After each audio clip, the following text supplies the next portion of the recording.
En 1809, la milicia de ocupación francesa saqueó la ciudad de Córdoba y desvalijó las caballerizas reales, donde se alojaban los caballos padres de la yeguada real desde el siglo XVI. Las caballerizas retomaron su actividad para la cría ecuestre hacia 1841. Córdoba era entonces una ciudad que pretendía albergar centros de estudios superiores. Su condición de núcleo agrícola y ganadero de Andalucía y su larga tradición en la helveitería favorecieron la consolidación de un proyecto formativo en materia animal. La ciudad de Córdoba en aquel momento tenía nada más que la escuela, en aquel momento se llamaba Escuela de Magisterio, porque esa sí se creó antes que la facultad, un poquito antes. Antes que la escuela, no la facultad, que la escuela. Se creó un poquito antes. Pero nada más, prácticamente de enseñanza. Y había habido ya varios intentos de que Córdoba necesitaba centros de alta categoría. Fue la Universidad Libre de Córdoba, que no duró nada y menos, y así hubo varios intentos, ¿no? Y no sé si fue eso, pero el caso es que la ciudad era muy sensible a la escuela de veterinaria, lo veía como algo interesante para la economía de la ciudad, y además porque el interés fundamental del ganadero de aquel momento era el caballo. Y claro, Córdoba tenía no solamente las caballerizas, sino que Córdoba era conocida desde el punto de vista del estudio del caballo.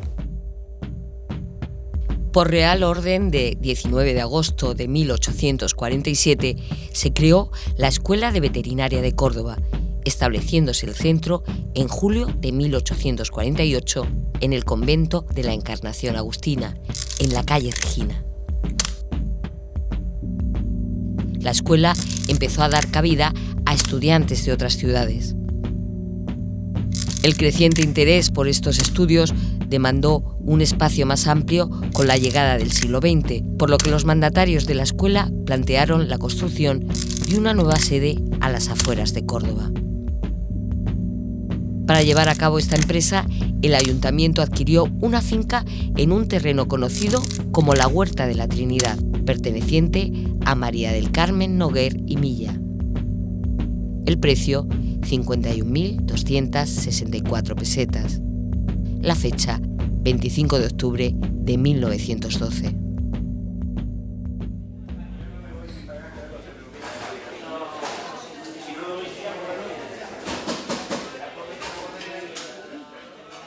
En 1913, el profesor Calixto Tomás y Gómez redactó una memoria en la que se establecían las directrices para diseñar la nueva escuela. El texto fue auspiciado por el ministro cordobés Antonio Barroso y Castillo, quien firmó la orden para la puesta en marcha del inmueble.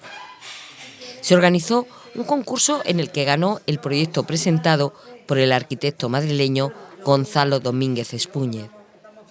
Para su construcción se aprobó un presupuesto que rondaba los 2 millones de pesetas.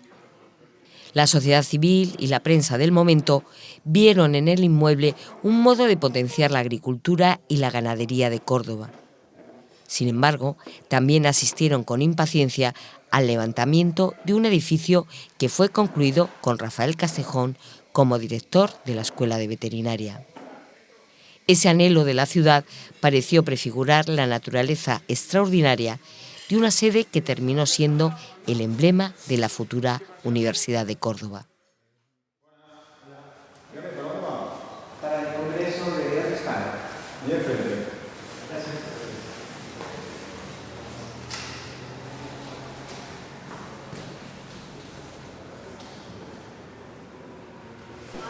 Se le preguntó a Elena, ¿al 21? ¿La casa de la niña de 21? Ah, vale. Está en el centro, ¿vale? Calle. Eso, calle. Al 21.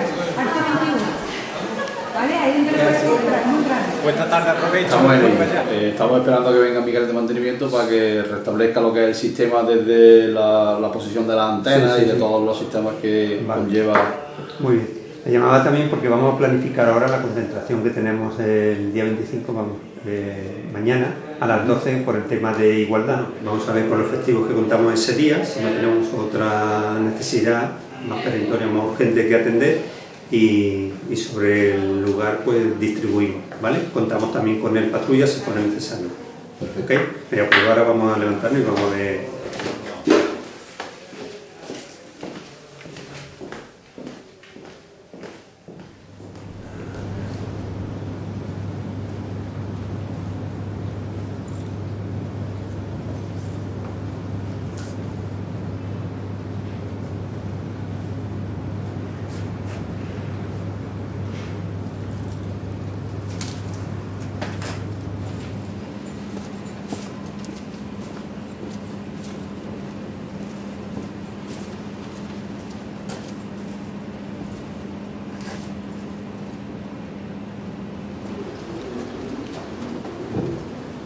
Palometas, oye. Vamos a tener que cambiar ellos mismos.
Desde su aprobación en 1914 hasta su finalización en 1936, el proyecto sufrió varias paralizaciones que obligaron a rehacer su diseño. En 1921 solo estaba construida la planta del piso bajo y se había gastado más de la tercera parte del presupuesto. En 1929, las obras recibieron la visita del general Miguel Primo de Rivera, quien consideró demasiado lujoso el edificio, lo que provocó una reforma parcial del diseño. El proyecto definitivo resultó ser una original obra que se nutrió de diferentes estilos. Entonces el edificio se concibió como un elemento singular dentro de la arquitectura de Córdoba, porque era el primer gran centro de enseñanza de tipo universitario del que iba a disponer Córdoba aunque la escuela ya existía, obviamente, la Encarnación Agustina, donde estaba, pero era la ilusión que venía pues casi con un nuevo siglo de hacer un edificio de acuerdo a las metodologías renovadas que se empleaban ya especialmente en el extranjero y que Córdoba lo que hizo fue importar y poner al día. Y entonces los organizadores, los promotores, buscaron edificios dedicados a la enseñanza, y lo mismo que el arquitecto Gonzalo Domínguez Espúñez, pues lo que hizo prestar ese servicio que se le pedía, es decir, adaptar o idear un edificio con las funciones que se requerían para la enseñanza de veterinaria. Que eran dos edificios realmente, lo que pasa es que solo se hizo el primero. El primero iba a ser como el edificio representativo, con aulas, y el segundo iba a ser ya un edificio, digamos, como para actividades de prácticas, animalarios, salas de disección. Iba a ser un edificio de 2 plantas, con una torre central. La tradición es que se inspiraron pues la Universidad de Hannover, aunque el arquitecto Domínguez Espúñez lo que tenía en su estudio y ante sí pues eran otros edificios semejantes de enseñanza superior que existieran en España.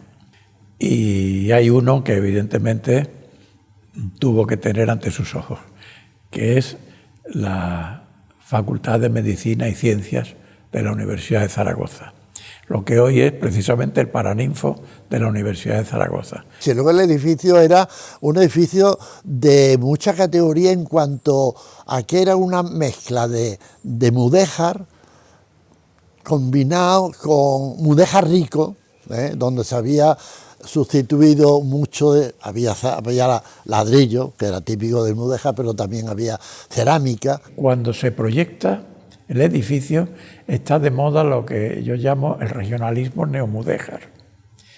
Y cuando se termina el edificio lo que está de moda es el regionalismo neobarroco.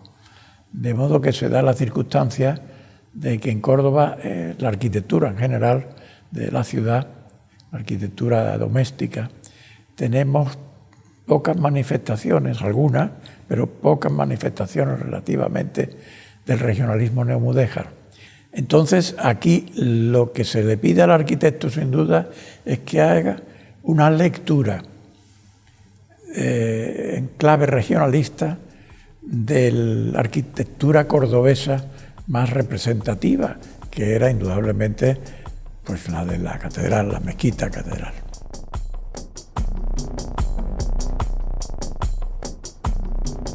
El conjunto de la nueva escuela de veterinaria incluía un jardín que se planteó como una amplia antesala, inspirado en un modelo francés.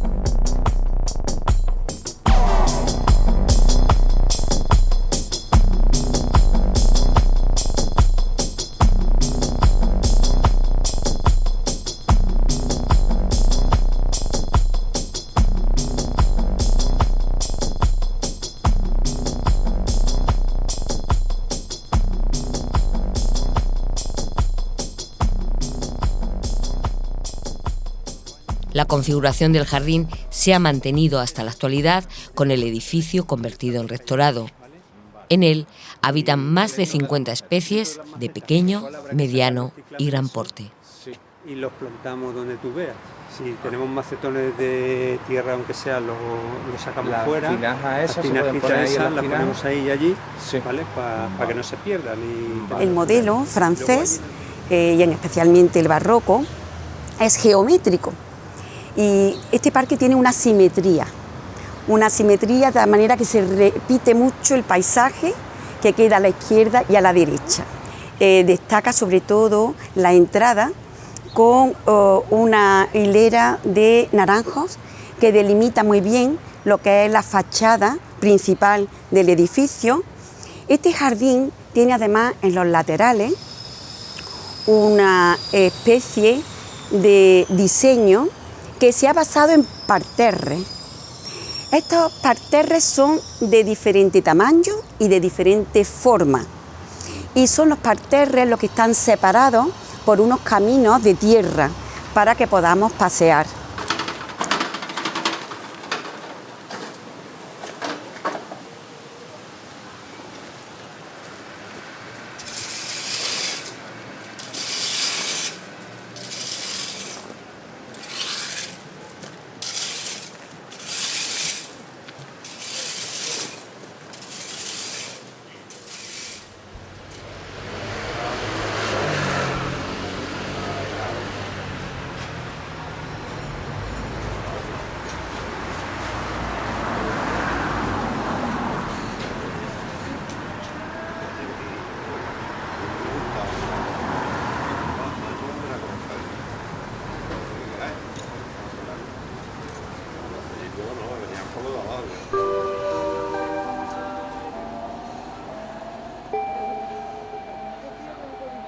A medida que se levantaba la nueva sede de la Escuela de Veterinaria, unos misteriosos símbolos fueron poblando la herrería y la fachada del edificio.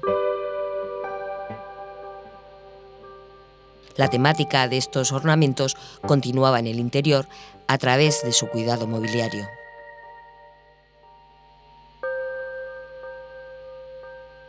Algunos símbolos ya se encontraban en el diseño original de Domínguez Espúñez, pero fue en la última etapa de la construcción cuando proliferaron.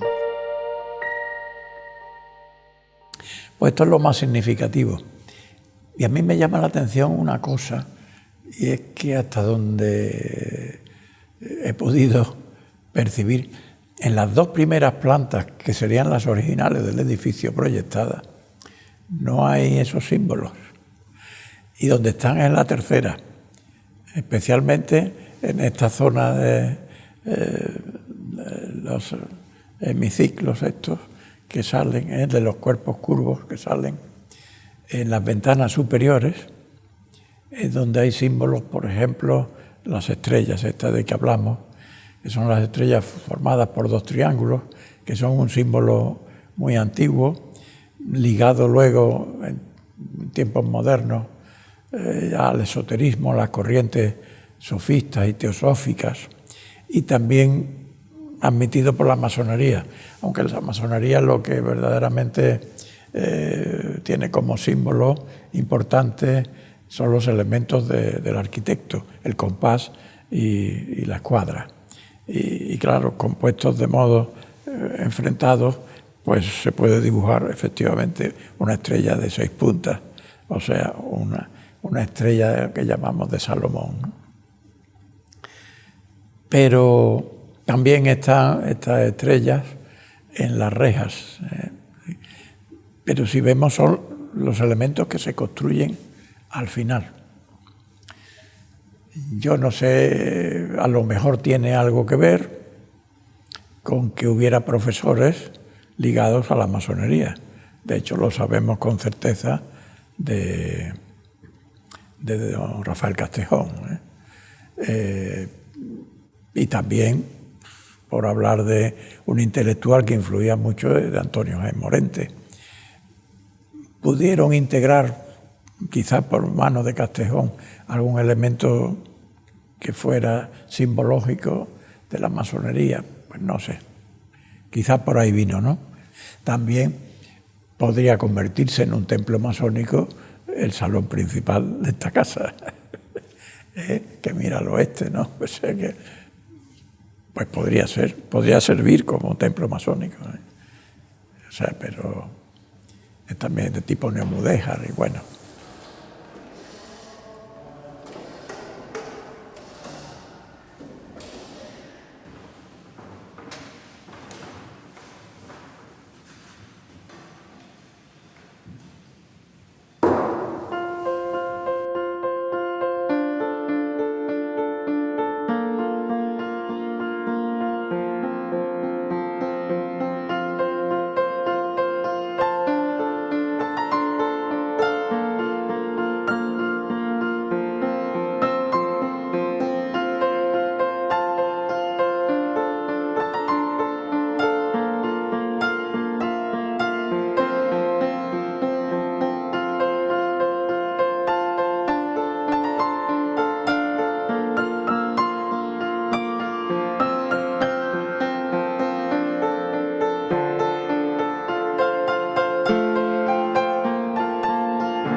Después del rediseño del proyecto, la obra se adjudicó al arquitecto Severiano Montoto para que fuera terminada en septiembre de 1933. Varias huelgas, por motivos de salarios que incluyeron un atentado con bombas en el 32, así como la subida del precio de los materiales, retrasaron la construcción. Por fin, en 1936, concluyó la obra, por lo que todo estaba a punto para que se produjera la mudanza desde el antiguo edificio en Encarnación Agustina, de donde sus estudiantes estaban impacientes por marcharse.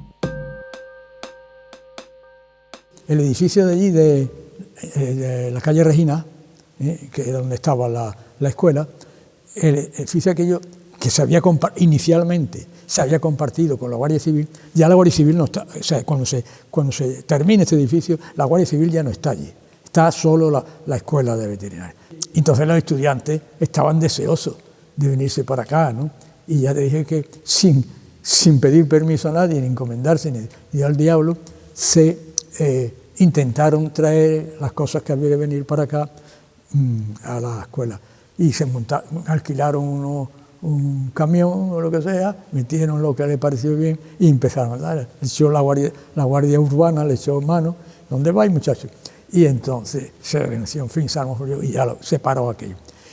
Y ya empezó la guerra. Porque eso estaba hablando ya a final del siglo, del curso 35-36. La nueva sede iba a ser inaugurada con un congreso internacional de zootecnia y ganadería, pero su suerte fue distinta. Como también lo fue para el director Rafael Castejón, que tuvo que marcharse de Córdoba cuando comenzó la Guerra Civil. El régimen de Franco castigó su relación con el gobierno de la República. En ese periodo, Castejón, que había sido nombrado director general de ganadería por el ministro Félix Gordón Ordaz, realizó cambios estructurales que afectaron al estamento militar.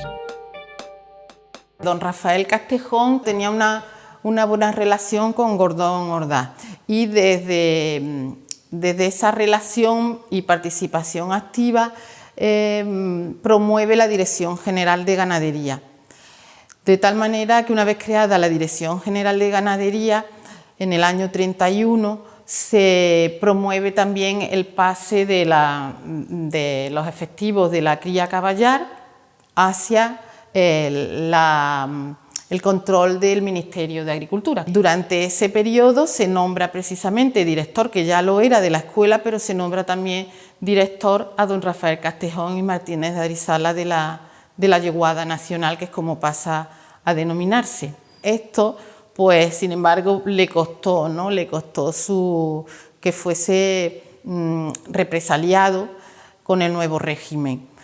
De hecho, él plantea en sus testimonios que más que el papel que ocupó, que fue durante unos meses, durante la República, al cargo de la Dirección de Sanidad, fue precisamente el hecho de haber participado en la retirada de la cría caballar hacia manos de la Dirección General de Ganadería, ¿no?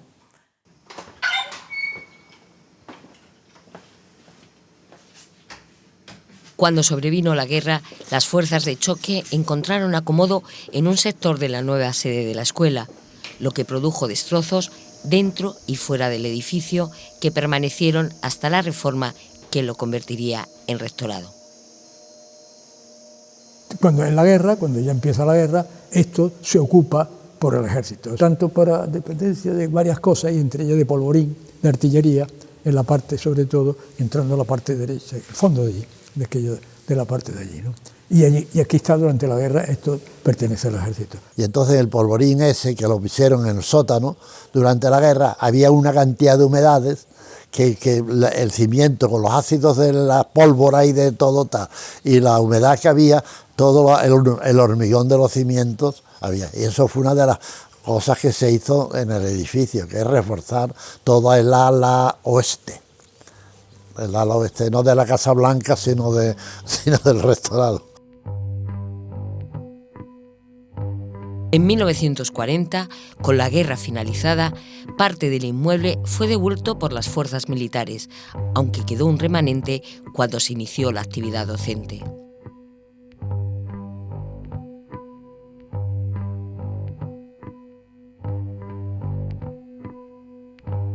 La nueva escuela fue inaugurada en septiembre de 1941. Debido a que el escudo de la República permanecía en la fachada, se decidió taparlo parcialmente con el reloj que marca las horas en el edificio.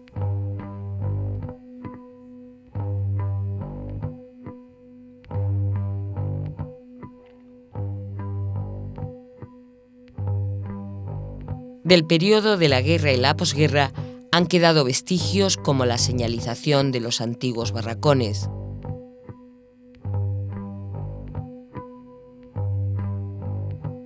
las piedras en la base de la fachada donde los soldados afilaban cuchillos,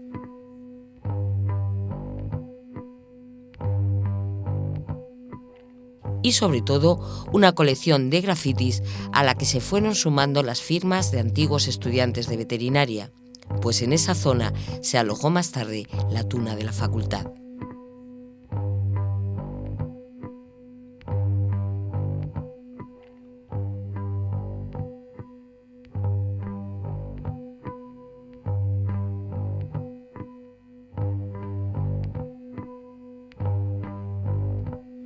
Cuando comenzaron las clases en la nueva escuela, se fueron acomodando la clínica y otros servicios, teniendo que utilizarse los muebles de la antigua sede, ya que ni las aulas tenían sus graderías.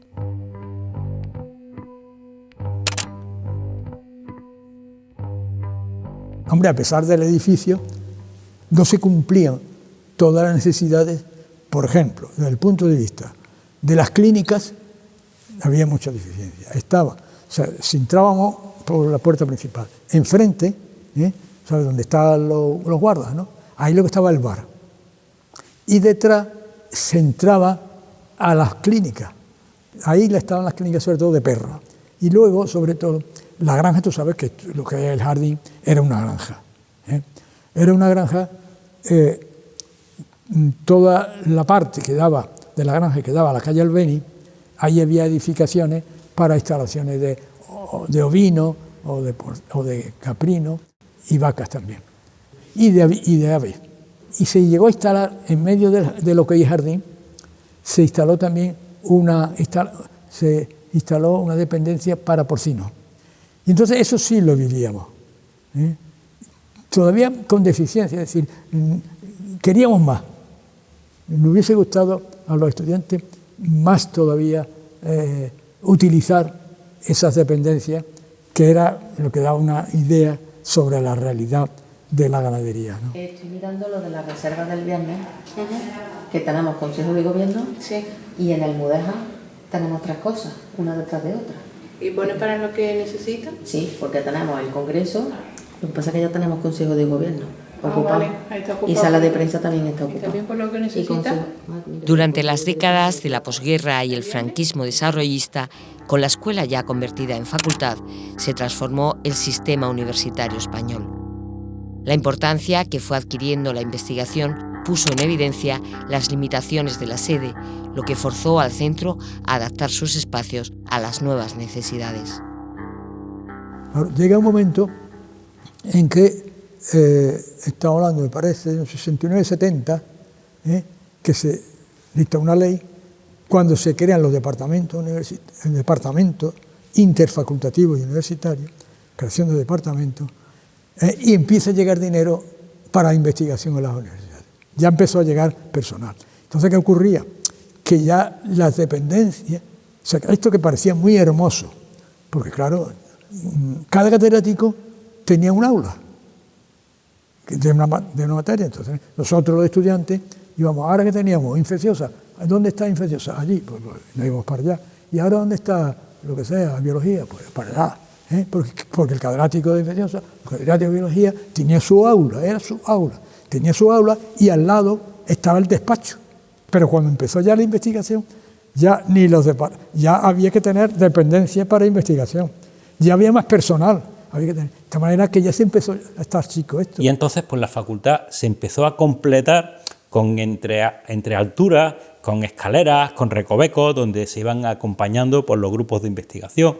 Y la verdad es que muchas veces era como bastante complicado encontrar un profesor, porque aparecía una escalera donde nadie se lo esperaba.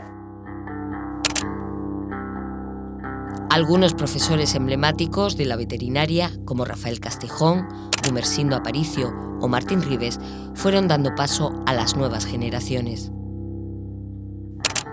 El crecimiento de la ciudad generó el nuevo barrio de Ciudad Jardín, que terminó engullendo en esas décadas a la facultad. Al mismo tiempo, los desperfectos que iban apareciendo en el edificio crearon la necesidad de trasladar el centro a otra zona de Córdoba. Ciudad Jardín se había extendido y por lo tanto esto estaba rodeado de edificios. Claro, los vecinos de aquí, de al lado, tal, se quejaban del olor. Claro, es que hay animales que dan olor y eso tiene que ser así. Comprende, quiere trabajar con animales, vamos. Entonces se quejaban y luego no era bueno. Entonces, bueno, pues había que... Y por otro lado, y eso es importante desde el punto de vista de la fotografía, se estaba degradando. Por ejemplo, la instalación eléctrica ya estaba hecha las cubiertas también estaban fatal. Claro, entonces, cada jueves que viernes había que llamar a un electricista, había que llamar a eso, porque constantemente estaban deteriorándose, porque claro, llevaban ya años y no se había renovado nada. Entonces había que, todo eso, decimos, pues esto tenemos que salir. Entre finales de los años 60 y principios de los 70 aparecieron otros centros universitarios.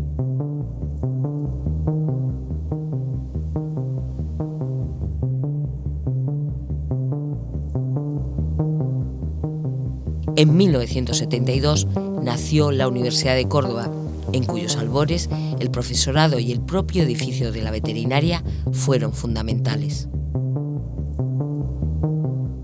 Entonces la facultad se volcó desde el punto de vista bueno, y de tal manera que a pesar de esa situación que hemos dicho incómoda de la facultad en aquellos años ya, por los motivos que hemos dicho, que si la instalación, que si esto, que si lo otro, que si el espacio. A pesar de eso, acogió las instalaciones de la Facultad de Biológica y de Química, de Ciencia. Aquí se creó y no hubo problema ninguno, vamos, que decir. Yo no oí, vamos a alguna queja, pero en general, es decir, estas tías han metido. No, se creó, se puso a disposición, por lo tanto. Entonces, eso, naturalmente, fue a favor de la creación de la universidad.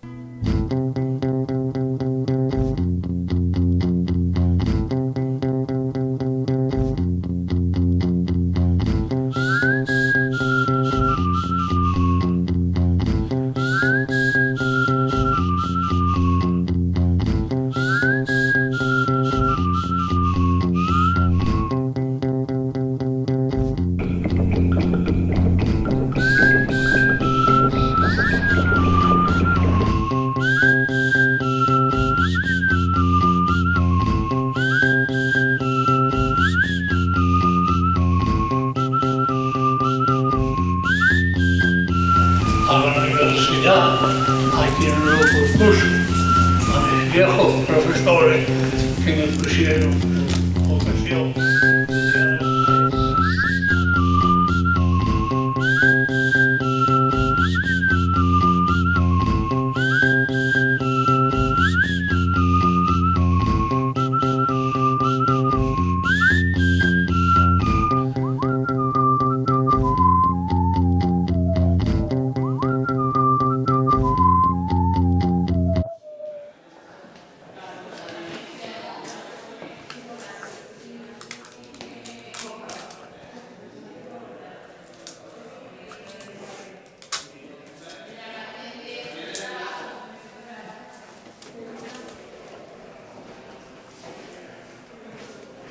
Para celebrar el 150 aniversario de la Facultad de Veterinaria, Correos emitió este sello conmemorativo en 1997, año en que se produjo oficialmente el traslado del centro al campus de Rabanales.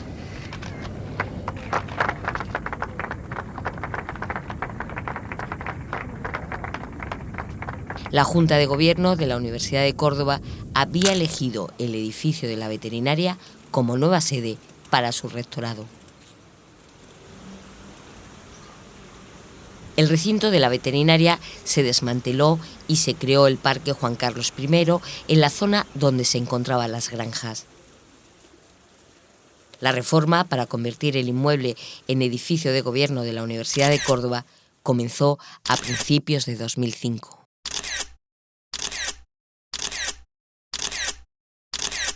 No, yo respeté todo. Allí había un edificio de mucho interés, ya te digo, con mucha decoración, entre la cual azulejos, cabrovitos, todo eso se respetó. Y luego la estructura central, eran muros de carga, como es natural, eso también se respetaron.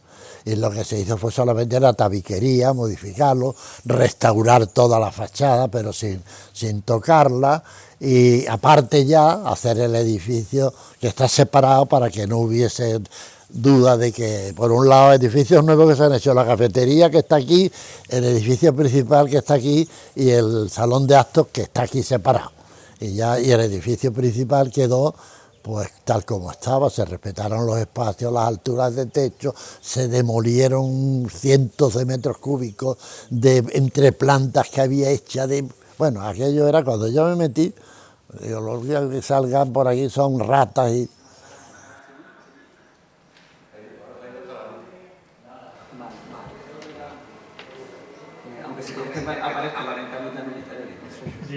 Una sorpresa aguardaba al proceso de la reforma, cuando se excavó en la zona trasera con la intención de construir el salón de actos del rectorado. Otro edificio, con muchos más años de antigüedad, donde también hubo animales. El salón de actos se hizo exactamente donde estaba el animalario, que era además de forma también semicircular, y al hacer los cimientos, se echó abajo el animalario, se excavó todo lo que había en el suelo para hacer un sótano, y al hacer las excavaciones del sótano aparecieron unas piedras, sillares enormes. Llamaron a los arqueólogos y los arqueólogos enseguida, por la forma, la disposición que iba formando como una especie de elipse, pues identificaron, además sabían que por allí había estado, sabían que allí había estado por allí cerca estaba el anfiteatro. Se trata de un edificio verdaderamente excepcional, del que se ha excavado solo una mínima porción y que ya había sido documentado parcialmente por don Samuel de los Santos en los años 50 del siglo pasado.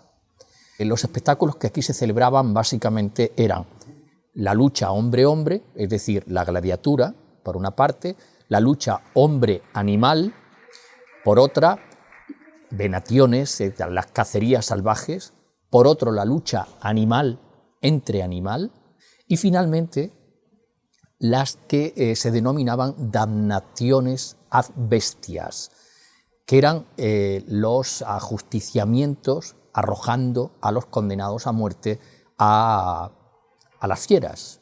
Curiosamente, ya con la construcción de la Facultad de Veterinaria, volvería a acoger aquellos mismos animales que ya acogió en su momento para las venaciones y bueno, se convertiría en la zona de cuadras de servicio de la Facultad de Veterinaria. Es decir, que es una zona que reúne de alguna forma buena parte de la historia de Córdoba y de la historia principal de Córdoba, no solo de Córdoba, incluso de la Bética y de España. Momento muy esperado, momento histórico en Córdoba. Los príncipes de Asturias, don Felipe y doña Leticia, han visitado hoy nuestra ciudad, han asistido al acto oficial de inauguración del nuevo rectorado de la Universidad de Córdoba en la antigua Facultad de Veterinaria. Un edificio entrañable que forma parte del paisaje urbano de Córdoba. El 28 de noviembre de 2007, con la presencia de los príncipes de Asturias, se inauguró el nuevo rectorado. Se inauguró, vinieron los reyes, todavía no eran reyes, Vino Felipe de España, ya casado con Leticia. Yo estuve en la inauguración, saludé al rey, hablé con él un rato explicándole lo que se había hecho allí. Le dije además una noticia, algo que él no sabía, que el primer edicto de inauguración del primer lo hizo Alfonso XII, aprobando el proyecto, lo hizo su bisabuelo Alfonso XII, en fin, y Alfonso XIII, perdón. La veterinaria quedó fragmentada en los nuevos edificios que se construyeron en el campus de Rabanales. Hoy en día, quienes conocieron la vieja facultad encuentran un inmueble transformado cuando acceden al rectorado. Cuando tú entras en el edificio, lo primero que te sorprende es la amplitud. Nosotros estábamos acostumbrados a entrar a un edificio, una entrada mucho más estrecha, porque se estaban utilizando todos los espacios. Y además echas de menos unos azulejos, que era la primera impresión que te llevabas cuando entrabas en el edificio y que ahora ya tan solo se han respetado en la parte de la escalera. Otra de las cosas que se echan de menos en ese edificio son la cantidad de bancos que jalonaban todo el espacio o la insigne campana que había entrando a la izquierda, que durante la primera parte del siglo XX pues avisaba de la entrada del decano, del secretario o de algún catedrático. Yo ya esa parte no llegué a vivirla. Echas de menos la estructura de las clases. Las clases tenían su propia idiosincrasia. Eran hemiciclos en los cuales de estrechos bancos, donde los estudiantes pues compartíamos muchas horas.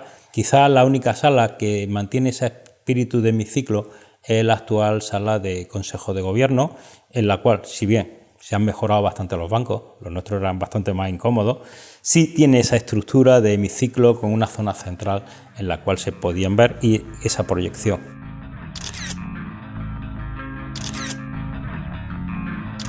La mudanza al nuevo rectorado supuso el abandono del edificio Pedro López de Alba, donde habían permanecido las oficinas centrales desde la creación de la Universidad de Córdoba, que tiene hoy su orgullo y símbolo en esta construcción que fue proyectada a principios del siglo XX.